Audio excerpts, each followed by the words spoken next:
Greetings, folks, and welcome to today's show. As we mentioned last time, we're in the middle of the political season, and we're carrying on this morning with the second of 3 shows that we'll do. And we're concentrating on the state Senate seat. And so we have with us our guest this morning, Miss Janice Bowling, Senator Janice Bowling, whom you're somewhat familiar with, and Mike Wilcher from McMinnville, who is a novice in the political process, so we'll be interesting to hear from him. Warren County, and you have, how many candidates you got in your In Senate District 16, which is the first time to have this configuration, it's easy if you look on the map and see Grundy County in the middle of a daisy, and then the 6 petals that surround Grundy: Coffee, Warren, Van Buren, Sequatchie, Marion, and Franklin. They all are contiguous with each other, contiguous with Grundy, except for Van Buren. There's a little place where you could throw a rock and hit Van Buren from Grundy, but it's the only one that's not exactly contiguous, but it's contiguous with Sequatchie and Marion. In Warren. Has a foot in the door. It does, it does. Okay. Well, let's give the folks a chance to get acquainted with you a little bit. And Janice, they probably know you pretty well, but at any rate, you got something you want to say? Well, I am Janice Bowling and live here in Tullahoma with my husband Temple. We've raised our family here, and was an alderman for 15 years, was district director in a congressional office. I've been the president of many 501c3s that have served our community and our region, and I guess that's why a lot of friends 4 years ago, actually 5 years ago, they encouraged me to run. And so I put my name in the hat 5 years ago, was elected 4 years ago this November, and have served my first term as senator for the people of the 7 counties we just mentioned. Okay, very good. Mike, give them a little of your background. My name is Michael Wilcher. I'm a county commissioner, first term from Warren County, Tennessee. I've not got any more political experience than the last couple of years as a county commissioner, so I'm very in touch with just the people on the local level in Warren County, and I'm hoping maybe just to get a conversation started. I don't really think I'm going to unseat this woman beside me. I think she's done a good job. She'll have my vote, but I do hope to get a conversation started about how younger people and people who are still working paycheck to paycheck aren't those that lead our country. Okay. All right, very good. Well, with that, let's take a short commercial break, folks, and we'll find out some more.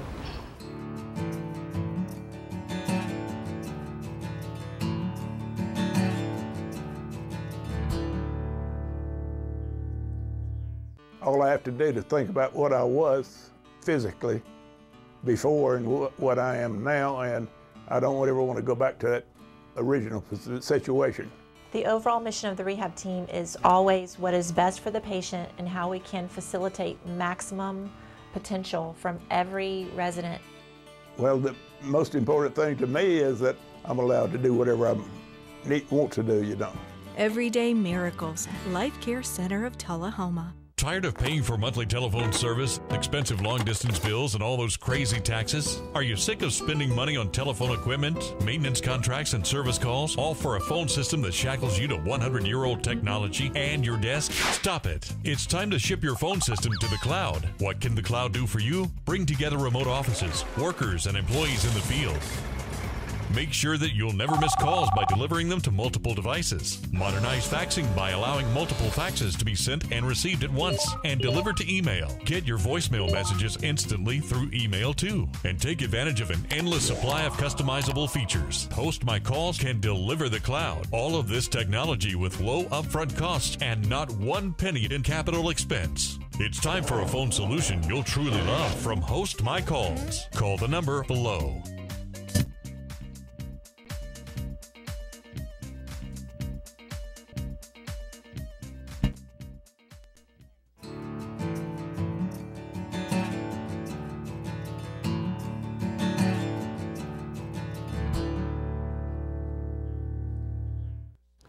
We're back, folks, and today we're talking with the the Republican candidates for the state Senate seat 16, District 16, and those are the incumbent, Senator Janice Bowling, and the challenger from Warren County, Michael Wilcher.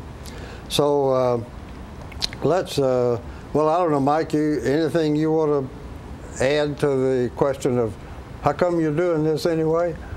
Well, in Warren County, I had experienced lack of representation for myself. I had went to our leaders with several issues in Warren County government, and they never addressed them publicly, and they never fixed them. So that bothered me, and I'm one of those people, like a lot of us, who had sat around for years and said, man, if I were able to do that, I would do it differently. And it got to the point where, you know, I had to stop talking about it, and I had to at least try it. And so that's why I got into it. I wasn't being serviced like a lot of people in Warren County wanted to be, and how we should be serviced as people. So that was the main impetus of me running at that time, to try to bring accountability and transparency to our local government. Okay. All right. Let's move on up to the Senate. As far as you're concerned, is the Senate working okay, or does it have some things that need fixing? Janice, you've been there, so let's start with you. I've been there, and I think we've been working great. And as a matter of fact, this next session, should I earn the right to serve you again, we'll have a new Lieutenant Governor. Ron Ramsey has announced that he's stepping down, and so the probable new Lieutenant Governor will be Randy McNally. That hasn't been voted on yet. It will be voted on by the Senate caucus in December.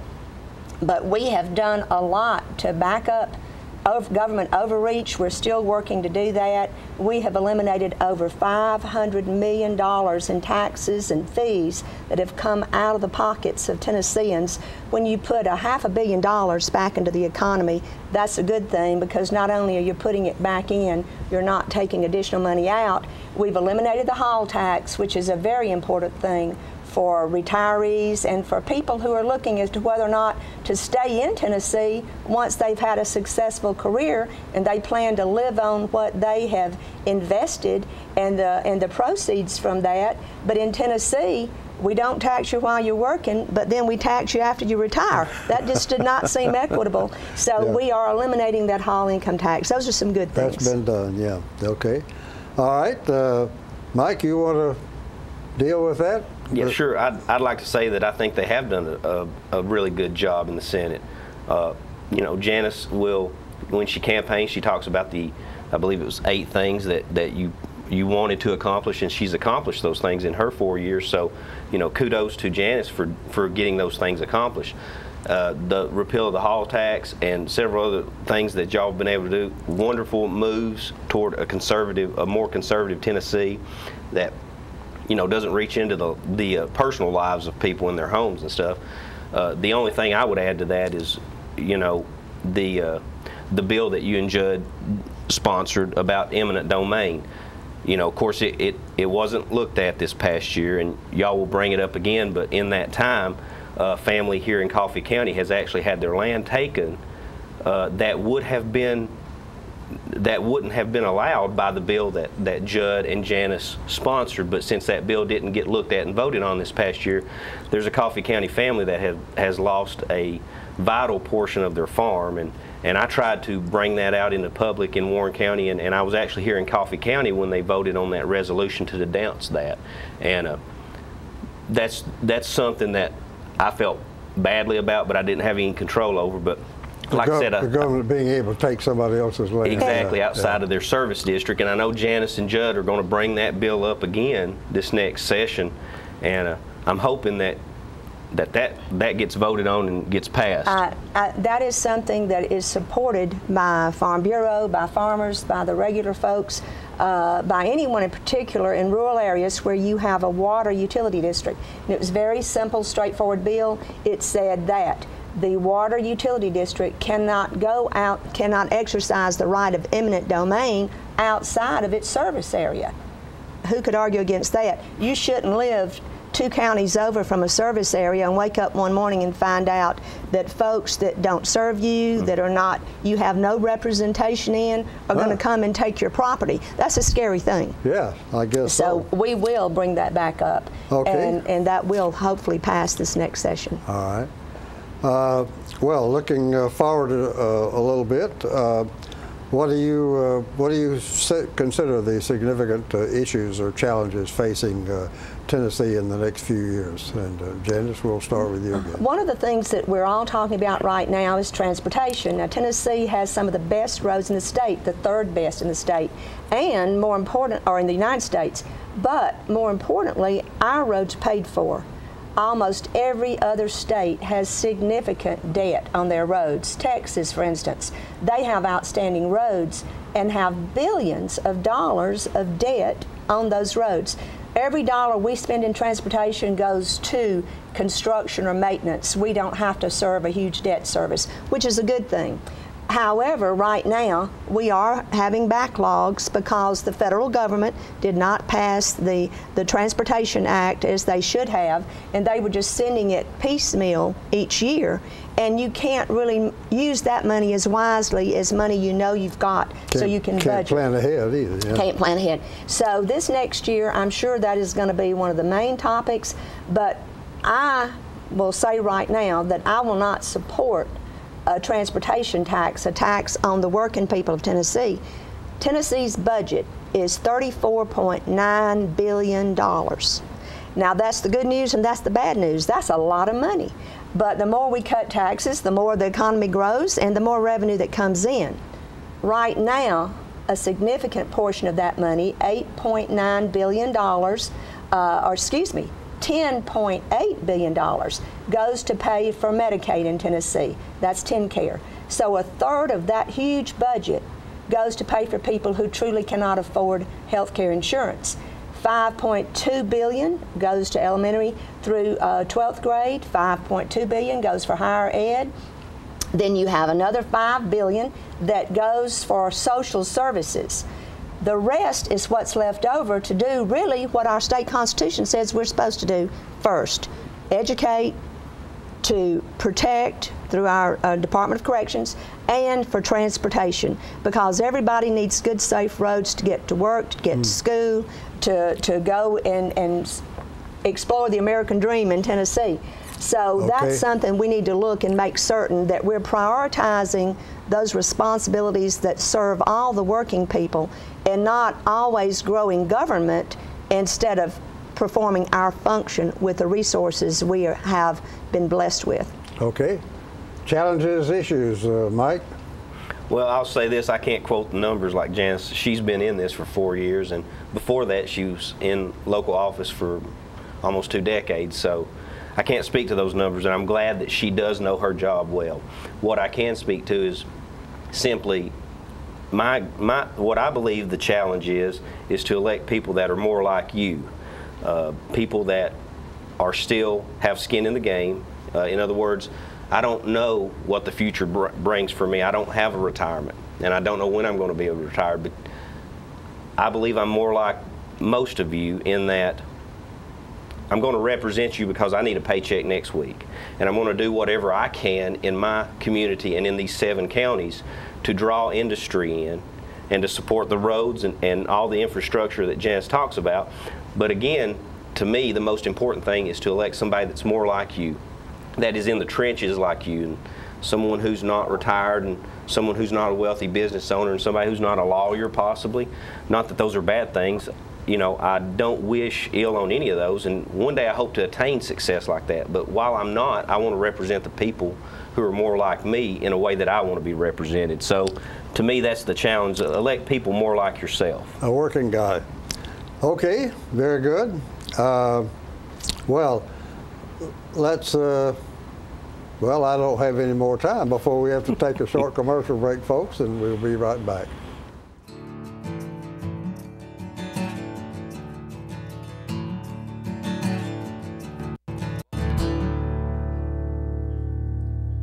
It's time for every family and business in Tullahoma to go green and recycle. Tullahoma Public Works makes it simple and easy to recycle. Just place your recyclable materials, paper, plastic, aluminum, and cardboard beside your garbage container on the same day your garbage is picked up. Your recycled materials don't have to be in a fancy container. Recycling is not only the right thing to do, it makes sense. Recycling pays. Paying to bury our garbage costs each of us. Please do your part. Let's go green, Tullahoma, and recycle. It's your trademark. That's something special everyone knows and remembers. It's your thing. It's made holidays special for decades and summers unforgettable for the entire neighborhood. It's made everyone laugh every single time. Don't let illness or injury keep you from doing your thing. The rehab team at Life Care Center of Tullahoma is ready to help you live well. I'm meteorologist Leland Statham from the News Channel 5 Weather Center. Look to Jim Fuller and crew for local news night here on Channel 6.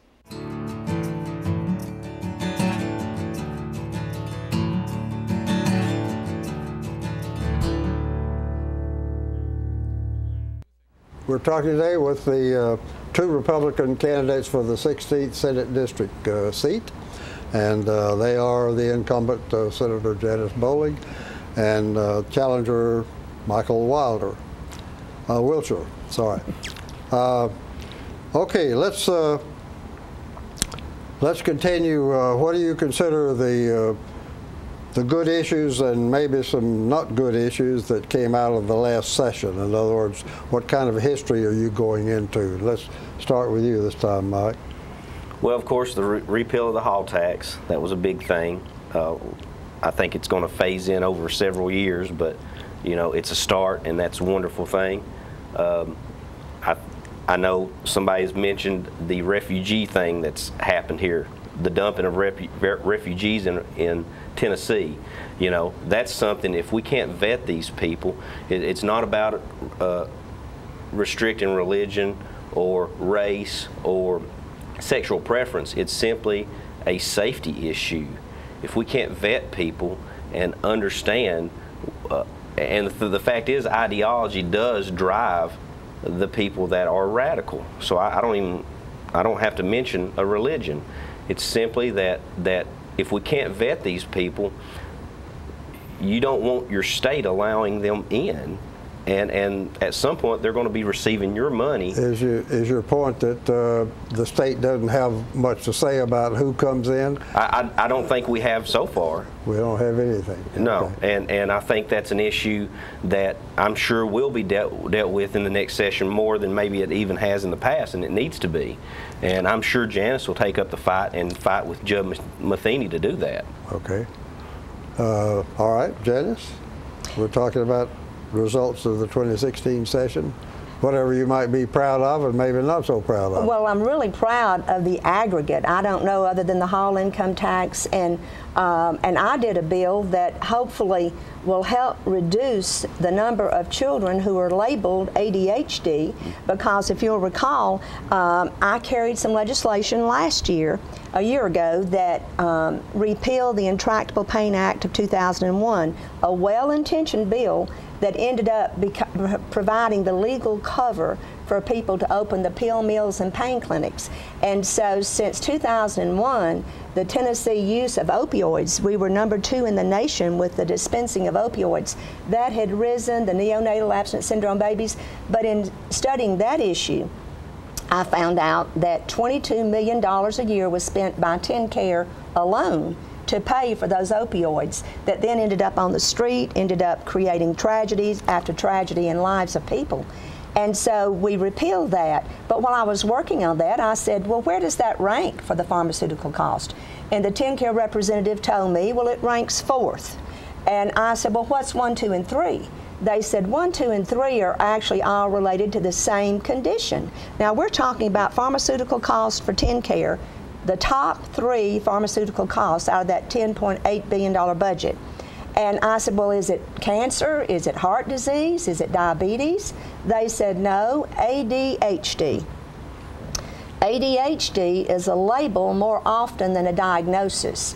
And so young people in school are are labeled ADHD, particularly young males, because they are a little more rambunctious, and there's been so much emphasis on testing and retesting and over-testing and testing to the test. It just was a terrible situation. Since 2011 in our public schools, since 2011, the use of those drugs, Ritalin, Adderall, and Vyvanse, has risen 40% in the state of Tennessee, and it made me ill to think about. You were saying that we were second, I think, some time ago. Has that changed?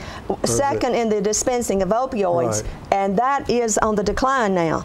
But these other drugs that are Schedule II drugs that we're giving to young children, not knowing what the long-term effects are, we're creating addicts in our schools because the children, I found out, don't have recess anymore. So these are... Seldom do they have recess, so my bill mandates recess this year, and it passed, so we're back to the future, Tom. Do you remember recess? Yeah. I remember recess, and the children nowadays were not getting it.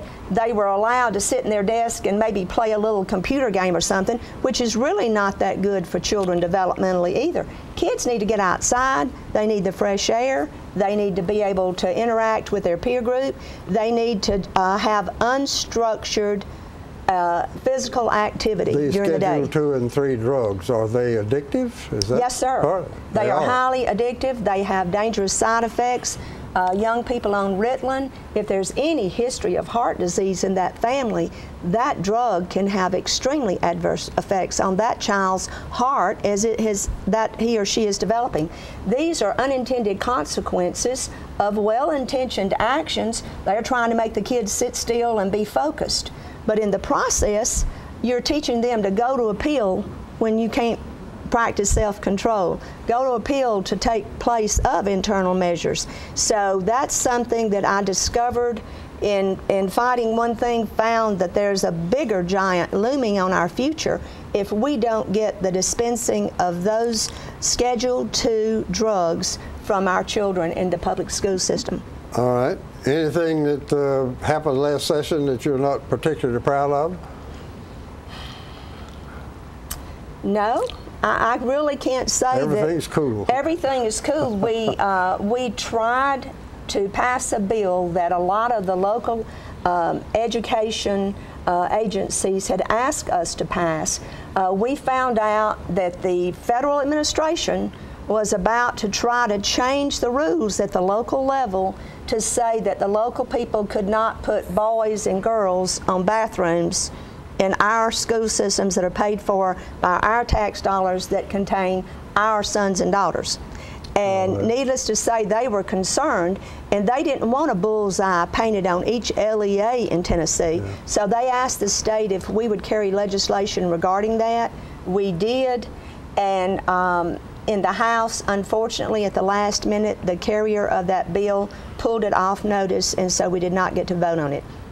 As a consequence, this is the unisex bathrooms? This is where we are now confusing children as to the difference between boys and girls. Now, when they're in the elementary school, Tom, boys think girls have cooties and girls think boys are yuck. You know, that's something most children, without provocation from adults somewhere, are not sitting around thinking, what do I feel like today? Am I a boy or am I a girl? And when a child is born, DNA now, maybe in the absence of DNA, there could have been some confusion, but scientifically, biologically, morally, socially, there are boys and there are girls. And we used to say, and viva la difference. And so now people are saying, no, there's really no such thing. Well, there is. And we need. There's a difference. It's God of law and God of nature. He made us that way, male and female. He created them, and so we have that as part of our culture. The whole world has that as part of their culture. Are you saying there are no transgender people out there, legitimate? Well, what's a legitimate transgender person, Tom? The fact that that's biologically the way you're put together. Well, no, biologically they're either male or female. Now, they might feel that they are more male or feel that they're more female, but that is still a biological scientific differentiation, and it's less than 1/10% of the population. We can't turn our whole culture upside down. Everyone has rights, but these rights can't take preference over the majority rights. All right. Well, guess what, folks? We're about to run out of time. And we've got lots of other things we could talk about, but they're going to need to be deferred. So let's take a short break and we'll have to wrap up.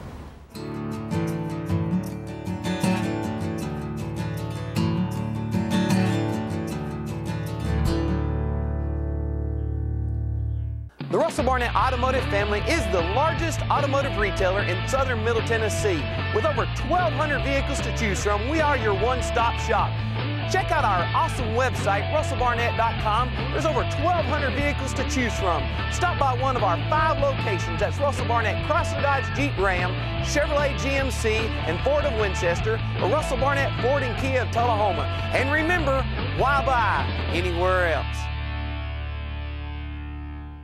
Get your news first, fast, and free with your news leader on 6 every Tuesday, Thursday, and Saturday nights at 6, 8, and 10 p.m. Local weather, sports, community calendar events, and a comprehensive look at the latest news stories and news makers as only a video news broadcast can do. Get it first, fast, and free with News Leader on Channel 6, your local information network.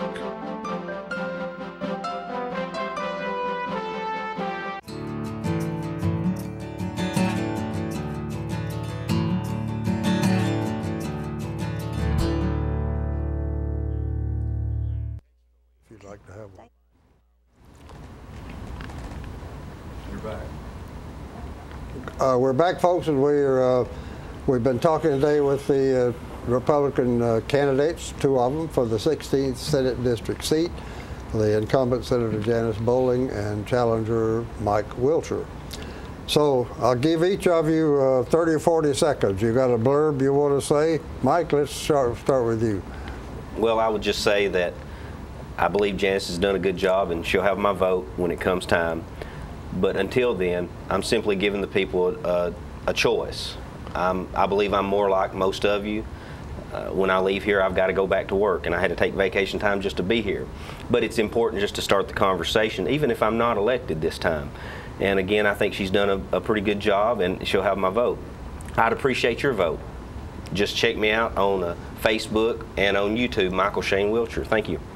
I don't know whether you have any competition or not. Bowling? Well, I appreciate this opportunity to be back home with everyone in Tullahoma. Our country's at a crossroads, and I think now more than ever we need a strong voice for the values of rural Tennessee, for the values of Tennessee, to push back against an overreaching federal government, which is part of our constitutional responsibility as state senator. So I'm asking for your prayers, your support, and your vote for your state senate, and this Janice Bowling would appreciate your vote. Okay. Well, with that, I want to thank both of you for taking time to join us and share your views with our viewing public. And thank you, folks, for inviting us into your parlor, and we will see you next time.